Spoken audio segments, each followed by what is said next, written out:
Hello everyone, তোমরা কেমন আছো? আশা করি তোমরা সকলেই ভালো আছো।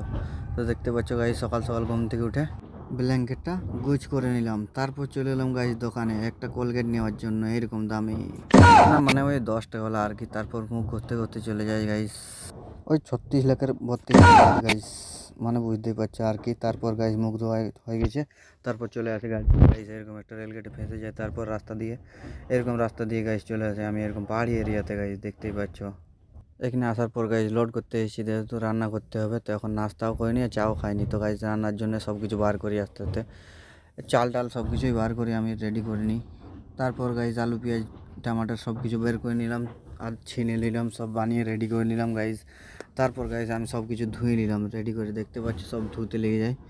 এই আজকে আছে গাইজ মেনুতে আলুর সবজি, আলু মটরের, আর এমন কিছু নেই আজকে, যেহেতু এখানটাতে কিছু পাওয়া যায়নি আর রাস্তার মধ্যে ভুলে গেছি আনতে, যেহেতু তার মধ্যে এই গাইজ দেখতে পাচ্ছি আলুগুলো ফ্রাই করে নিই। আলু ডাল হবে আজকে, আলু মশলা আর ডাল। গাইজ তোমরা তো জানোই ড্রাইভার লাইফ কতটাই কষ্ট, যতটা তোমরা সহজ পাবো অতটা সহজ না, কিন্তু অনেকটাই কষ্ট। দেখতে পাচ্ছ রান্না করে খেতে হয়, যেহেতু এমন এমন জায়গায় যেতে হয় তো রান্না ছাড়া কোনো উপায় থাকে না গাইজ। তো ফাইনালি গাইজ রান্না রেডি। তো তোমরা ফলো টলো করে নাও, দেখা হবে নেক্সট ভিডিওতে।